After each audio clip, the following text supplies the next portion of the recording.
Hola, muy buenas noches a todos. En nombre y representación de la Asociación Médica Mexicana de VIH, les damos la más cordial bienvenida a este segundo día de actividades del simposium que se hizo en coordinación con la empresa GSK VIP Healthcare. Soy el doctor Humberto Gudiño, soy actual vicepresidente de la Asociación Médica Mexicana de VIH y voy a ser el encargado de coordinar este segundo día de actividades del simposium.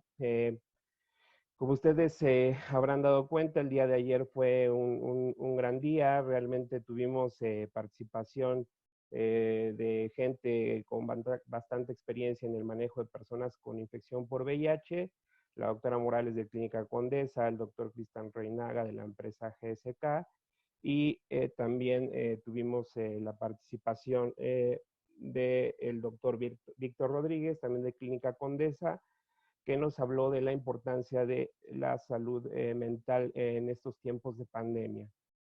El día de hoy también tenemos unas pláticas bastante interesantes con tópicos de gran relevancia para nosotros que somos médicos tratantes y realmente ahora en estos tiempos de pandemia en lo cual no debemos de perder la vista y no debemos de perder la atención de nuestros pacientes, que realmente sabemos que son tiempos complicados, tiempos difíciles, pero que sin duda debemos de continuar con el esfuerzo. Realmente consideramos en la asociación que han sido muchos años de luchar contra el VIH-Sida y sin duda este tipo de esfuerzos académicos nosotros buscamos que impacte en la atención de nuestros pacientes. Sin más preámbulo, le doy la palabra al doctor Cristian Reinaga, que va a presentar a nuestro primer ponente del día de hoy. Doctor. Sí, muy buenas noches a todos. Es un placer estar con ustedes nuevamente en este taller de AMBI. Tengo el honor de presentarles al doctor David Iglesias. Él es originario de Perú y precisamente ahorita está transmitiendo desde Lima, Perú. El doctor Iglesias es especialista en medicina interna y en enfermedades infecciosas y tropicales. Es también maestro en epidemiología y en investigación y ha sido profesor invitado de infectología en la Universidad de Cayetano Heredia en Lima, Perú. Actualmente es gerente científico regional para Latinoamérica en VIP Health. Gracias, Cristian. Muchísimas gracias por la invitación. Para mí es un gusto brindar esta conferencia y compartir esta información. Y básicamente lo que he hecho es resumir los principales estudios de algunos tópicos importantes de la conferencia de AIDS 2020 de hace 2 semanas atrás. He recibido fondos de investigación de diferentes compañías y actualmente trabajo a tiempo completo para VIP Healthcare. Y esta es básicamente la agenda que platicaremos en estos 30 minutos. Vamos a revisar primero los estudios presentados en este congreso de 2 drogas. Hablaremos qué de nuevo hay sobre sobrepeso y obesidad en pacientes con terapia antirretroviral. Y también, finalmente, conversaremos sobre el estudio de profilaxis preexposición, cuya información final fue presentada en este congreso que suscitó gran expectativa. Terapia de 2 drogas, yo diría que es uno de los paradigmas que se va a romper y claramente diferentes compañías están apostando porque creemos que es básicamente el futuro en terapia antirretroviral.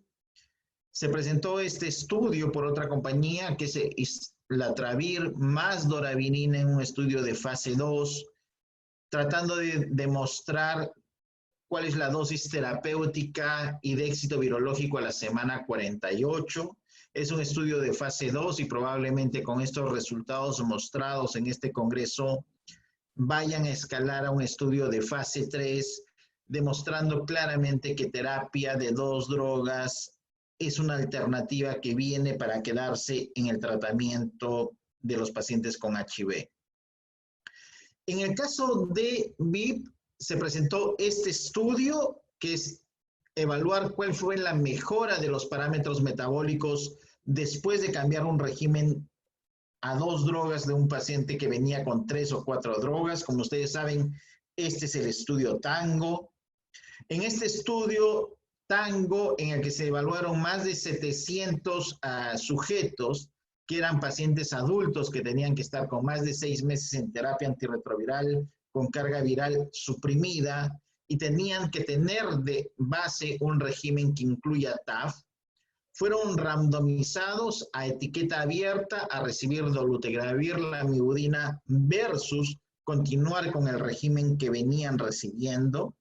Los resultados fueron mostrados el año pasado en el Congreso de IAS en México, donde se demostró claramente que el régimen de 2 drogas de dolutegravir con lamivudina fue exactamente similar en éxito virológico que continuar con un esquema de 3 drogas. En esta oportunidad, lo que se intentó demostrar fue el análisis de los resultados desde el punto de vista de salud metabólica, es decir, cuál fue el cambio en valores de peso, en lípidos, en ayunas, en glucosa, en hemoglobina glicosilada e insulina. Además, se trató de evaluar cuál fue la prevalencia de resistencia hacia insulina y la prevalencia del síndrome metabólico con una evaluación a la semana 48. Si nosotros vemos las características demográficas de los pacientes basales en Intention to Treat en este estudio, vemos que son grupos bastante comparables. Vean ustedes que la duración de terapia antirretroviral era en promedio casi de 3 años y la duración del tratamiento con TAF era alrededor en una mediana de 17 meses, no siendo diferentes en ambos grupos, lo cual permite evaluar desde el aspecto metabólico qué es lo que sucede con los pacientes. Las características basales también de los pacientes no eran muy diferentes entre ambos grupos, entre el esquema de 2 drogas de dolutegravir, lamivudina versus continuar con el esquema de TAF. ¿Qué es lo que se observó en el seguimiento a las 48 semanas? Lo que se observó es que vean ustedes que si el régimen de TAF estaba siendo utilizado menos de 1 año, hubo un mayor incremento de peso con relación a un régimen que ya venía siendo usado con TAF más allá de 1 año. El incremento de peso fue muy similar, alrededor del 3% en ambos esquemas, es decir, en ambos esquemas hubo un incremento de peso de igual magnitud. Cuando se evaluó el cambio de perfil lipídico, claramente los resultados favorecieron al esquema de dolutegravir, lamivudina. Vean ustedes que hubo un mayor incremento de triglicéridos, LDL y colesterol total, siendo estos estadísticamente significativos en el grupo de TAF versus los pacientes que recibían el esquema de 2 drogas.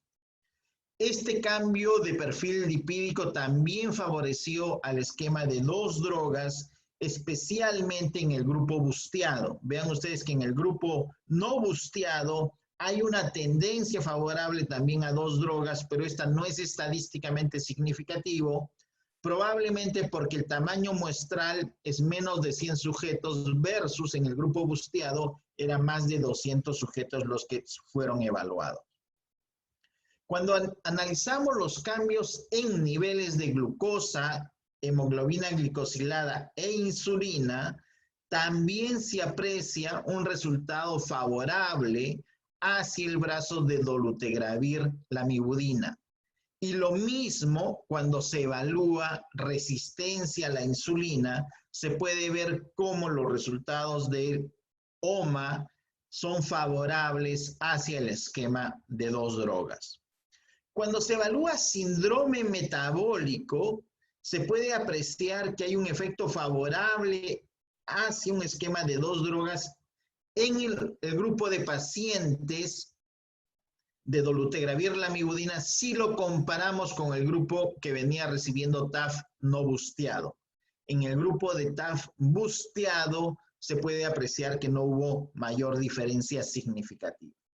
¿Cuáles son las conclusiones del estudio TANGO desde el aspecto metabólico hasta la semana 48?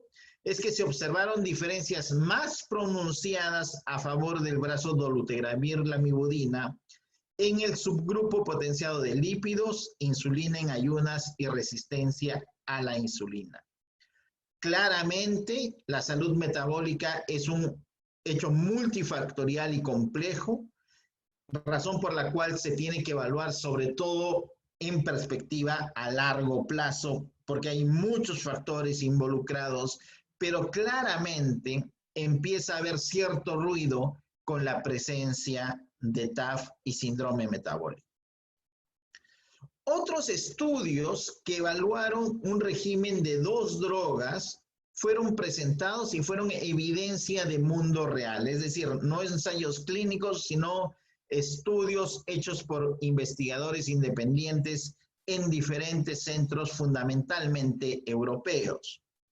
Este estudio es el estudio de la Corte DOLAM, que como ustedes saben es una corte española, que lo que hicieron es evaluar cuál fue el impacto de cambiar a dolutegravir más lamivudina versus continuar con un esquema de 3 drogas en esta población de pacientes. Las características de estos pacientes es que eran pacientes adultos que tenían que estar con carga viral indetectable más de 12 meses, no tenían que tener antecedente de falla virológica o antecedente de mutaciones, tenían que tener serología para hepatitis B negativa y el nadir de CD4 ser mayor de 200 células. Estos pacientes fueron cambiados a dolutegravir lamivudina o continuaron con su terapia antirretroviral triple y fueron evaluados a las 48 semanas. Los objetivos del estudio era demostrar cuál es la proporción de pacientes que tenían carga viral indetectable a la semana 48 y habían algunos objetivos secundarios. Y vean ustedes que las características basales de los pacientes eran muy similares, lo cual permite en estos más de 260 pacientes hacer una comparación. Lo que se observó es que los pacientes que fueron cambiados a dolutegravir lamivudina mantuvieron una carga viral indetectable a menos de 50 copias en la misma proporción que los pacientes que continuaban con un esquema de 3 drogas. No hubo diferencias tampoco en descontinuación o en pérdidas en el seguimiento de estos pacientes. Hubo un mayor número de blips en 3 pacientes versus 1 paciente, pero esta diferencia no fue estadísticamente significativa y los pacientes en el seguimiento lograron tener controles virológicos de menos de 50 copias. La incidencia de blips, como les dije, no fue estadísticamente diferente entre 2 versus 3 drogas. Sí hubo un mayor incremento de peso y esto fue alrededor de 1 kilo en el brazo de dolutegravir lamivudina, comparándolo con seguir su esquema antirretroviral. Las conclusiones de este grupo independiente español fue que el cambio a dolutegravir lamivudina en pacientes con terapia triple no fue inferior y fue tan seguro como continuar con la terapia triple a las 48 semanas. Hubo un discreto incremento de dolutegravir de peso en el brazo de dolutegravir lamivudina sin cambios en la distribución regional de grasa. Este es otro estudio en el que evaluaron 2 drogas, que es la corte portuguesa. En esta corte portuguesa evaluaron 149 pacientes, evaluaron cómo les fue a los pacientes que decidieron cambiar a dolutegravir lamivudina o decidieron cambiar a un inhibidor de proteasa, sea este atazanavir o ritonavir, también con lamivudina, es decir, compararon dos esquemas madre, uno con inhibidor de integrasa y el otro con inhibidor de proteasas, de 2 drogas. Fueron casi 150 pacientes, una distribución de 77 y 72 pacientes respectivamente entre dolutegravir e inhibidores de proteasa. Vean ustedes que los pacientes venían recibiendo terapia antirretroviral alrededor de 6 a 7 años. ¿Y qué es lo que se demostró? Es que la respuesta virológica a las 48 semanas fue muy similar en los dos esquemas de 2 drogas evaluados, y la proporción de fallas sí fue muchísimo menor en el grupo de dolutegravir lamivudina, pero por el tamaño muestral esto no fue estadísticamente significativo. Las conclusiones del grupo portugués fue que la respuesta terapéutica a las 48 semanas fue adecuada con un esquema de 2 drogas, siendo estos esquemas bien tolerados y seguros. Finalmente, se presentó este estudio de esquema de 2 drogas, que es el estudio de Olulam, que es la corte francesa, pero en pacientes con alta experiencia a régimen antirretroviral. Obviamente, estos pacientes con alta experiencia a régimen antirretroviral, uno siempre tiene un temor a cambiar un esquema de 2 drogas. El grupo francés lo hizo y evaluaron estos pacientes a 4 años de seguimiento. Obviamente, estos son un número pequeño de pacientes, son 27 adultos infectados, que tenían que tener carga viral indetectable más de 12 meses, tenían que tener problemas de tolerabilidad, y esa es básicamente la razón por la que cambiaron de este estudio francés, que es un grupo muy reducido de pacientes, 27 pacientes, pero que tenían una alta experiencia antirretroviral. Vean ustedes que los pacientes tenían más de 10 años de terapia antirretroviral, más de 5 años o 4 años en el mismo esquema estable, y un grupo importante de los pacientes, el 63% de los pacientes tenían mutaciones M184B. ¿Qué es lo que se observó en estos pacientes? Es que los pacientes de estos pacientes, hubieron 4 pacientes que descontinuaron básicamente por alguna molestia, no por falla virológica, y el resto de los pacientes mantuvieron una carga viral indetectable a la semana 48, por más que eran pacientes altamente experimentados. Y vean ustedes que también hubo un incremento, una respuesta inmunológica favorable. Es decir, las conclusiones de este estudio es que se demuestra la fortaleza de un esquema de dolutegravir lamivudina, inclusive en pacientes que podrían tener experiencia de tratamiento previo o antecedente de esta mutación M184B, pero que no la tenían en el momento de hacer el switch, tenían el antecedente en el histórico de haber tenido esta mutación. Entonces, estos son los estudios básicamente de 2 drogas. En el estudio de sobrepeso y obesidad, y acá avanzaré un poco más rápido, este es el de Victegravir, que evaluaron cómo le va a Victegravir en relación a este tema. Es una corte bien grande americana que evaluaron los pacientes entre el 2012 y 2019, comparando los distintos esquemas con inhibidores de integrasa. Y lo que demuestran en este estudio, en que las características clínicas son muy similares entre los diferentes esquemas, es que los pacientes que empiezan terapia con Victegravir y TAF o dolutegravir y TAF son los pacientes que más incremento de peso tienen rápidamente. Vean ustedes que hay una ganancia de peso entre 4 a 5 kilos. Esto es una preocupación para los países con problemas metabólicos o índices de obesidad y sobrepeso, como son los países de América Latina. En Perú tenemos ese problema. Estoy seguro que en México también existe ese problema. Y vean ustedes que los regímenes con TAF, especialmente Victegravir y TAF y dolutegravir y TAF, tienen mayor incremento de peso, y no sucede lo mismo cuando se habla de dolutegravir TDF o dolutegravir abacavir. Es cierto que con todos los inhibidores de integrasa hay incremento de peso, pero es mayor cuando se asocia a TAF. Estas son básicamente las conclusiones. Y este es otro estudio que es utilizando la corte ópera, en el que evalúan qué sucede a los pacientes que están en TDF y cambian a TAF. Es decir, están tomando tenofovir en la presentación de TDF y cambian a TAF. La corte ópera evalúa más de 110,000 sujetos, entonces tiene mucha información. Los pacientes eran adultos y tenían que haber cambiado de TDF a TAF, y podían ser 3 grupos de pacientes. Podrían ser pacientes que mantuvieron las otras drogas madre, ya sea inhibidores de integrasa o inhibidores de proteasa o no nucleósidos, y el único cambio era TDF a TAF.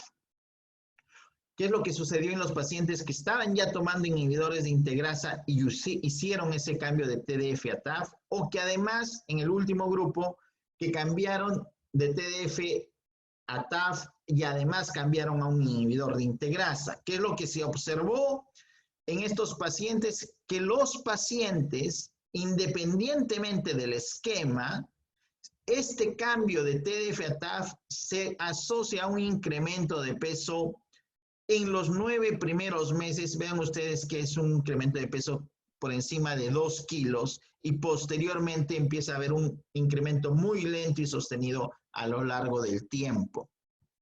Esto se aprecia mejor acá, que esto sucede independientemente si el paciente esté tomando inhibidor de integrasa, inhibidor de proteasa o no nucleósido. Este cambio de TDF a TAF se asocia a incremento de peso, acá se puede observar mejor. En los pacientes que venían ya tomando inhibidor de integrasa y se hace ese cambio de TDF a TAF, ocurre exactamente lo mismo, y ocurre también en los pacientes que se hace el cambio de TDF a TAF y además se los cambia inhibidor de integrasa.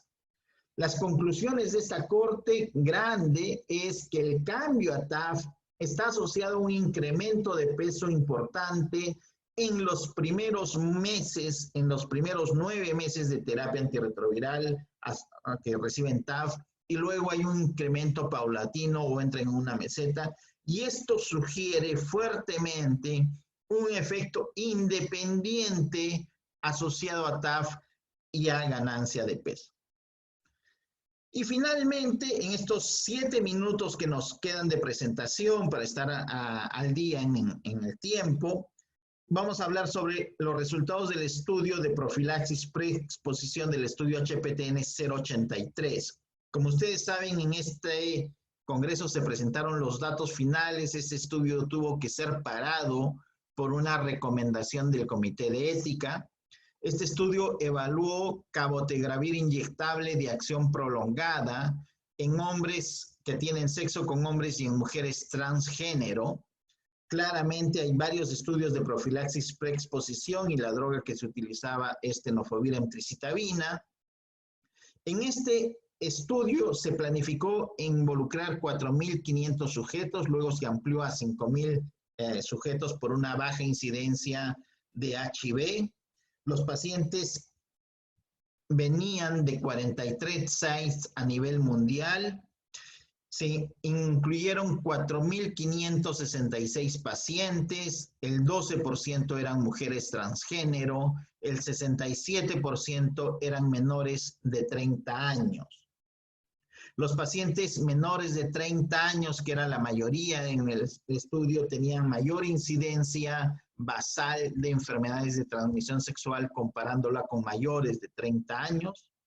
Las mujeres transgénero venían básicamente de América Latina y Asia en una forma importante, casi más del 70% de la población estudiada. También las mujeres transgénero tenían mayor riesgo basal de tener alguna infección de transmisión sexual. Los pacientes fueron randomizados a 2 grupos. Un grupo recibía cabotegravir y el otro grupo recibía tenofovir emtricitabina, y era un estudio doble ciego y doble dummy, es decir, los pacientes que recibían tenofovir emtricitabina también recibían un inyectable de placebo, como se puede ver acá. Las primeras 5 semanas los pacientes recibían cabotegravir vía oral y después recibían 2 dosis seguidas a la semana 5 y a la semana 9 de cabotegravir de larga acción y de ahí cada 2 meses. Y tenofovir, la tableta de todos los días. Vean ustedes que el riesgo de adquirir HIV en todos los grupos evaluados fue menor en el grupo que recibió cabotegravir versus tenofovir emtricitabina. Hubieron 52 infecciones en estos más de 6,000 pacientes año de seguimiento, 39 infecciones en el grupo de tenofovir emtricitabina y 13 infecciones en el grupo de cabotegravir. Esta diferencia, si bien es cierto el estudio fue basado en no inferioridad, los resultados fueron tan grandes que fueron aceptados como superioridad, razón por la cual el Comité de Ética indicó que el estudio debería de pararse, no se va a continuar y los pacientes van a ser invitados a recibir cabotegravir. La incidencia claramente desde muy temprano empieza a ser diferente en esta curva de Kaplan-Meier a lo largo del tiempo. Estas 3 infecciones de VIH en el grupo de cabotegravir, 2 ocurrieron antes de que reciban la droga, 4 ocurrieron cuando el paciente abandonó el esquema de cabotegravir, 3 cuando el paciente estaba recibiendo cabotegravir vía oral y solamente 5 infecciones ocurrieron cuando el paciente sí estaba recibiendo cabotegravir de forma regular. En los pacientes que adquirieron HIV, en los 39 pacientes, vean ustedes que hubo algunos pacientes que habían abandonado la terapia, pero la mayoría de ellos sí estaban cumpliendo adecuadamente la terapia de tenofovir emtricitabina. Hubieron obviamente reacciones adversas en el sitio de inyección, muy pocas eran reacciones severas y conforme fueron pasando los meses o las semanas, las reacciones eran mejor toleradas por los pacientes. Los eventos adversos grado 2 reportados en el grupo de tenofovir emtricitabina, obviamente la disminución de función renal, nasofaringitis también un poco mayor en el grupo de cabotegravir, esa diferencia es estadísticamente significativa, y también un incremento en la glucosa, al igual que pirexia por la inyección. En eventos adversos de laboratorio, tenemos estos de acá mencionados, y claramente los pacientes tuvieron el mismo riesgo de adquirir otras enfermedades de transmisión sexual entre ambos grupos. Vean ustedes que en el grupo basal eran muy comparables, mientras que en el grupo de seguimiento también los resultados fueron comparables, lo cual demuestra claramente que los pacientes tuvieron la misma conducta sexual, el factor de riesgo era alto y solamente hubo diferencias en la adquisición de HIV, más no en la adquisición de otras enfermedades de transmisión sexual.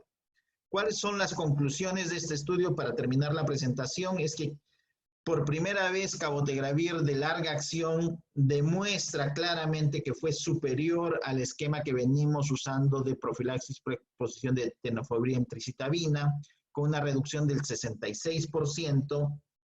Ha sido bien tolerado a pesar de las reacciones en el sitio de inyección y obviamente se necesitan mayor número de estudios y analizar qué es lo que sucedió en estos pacientes que sí estaban recibiendo regularmente cabotegravir e igual se infectaron. Ver si hubo resistencia o no hubo resistencia y esos resultados los vamos a tener más adelante. Se esperan los resultados de profilaxis preexposición en mujeres cisgénero, que es el estudio HPTN 084, y eso los vamos a tener en los siguientes meses. En resumen, cada vez existe mayor evidencia de terapia. Claramente empieza a haber mucho ruido entre asociación de TAF y sobrepeso, obesidad y mayores problemas metabólicos.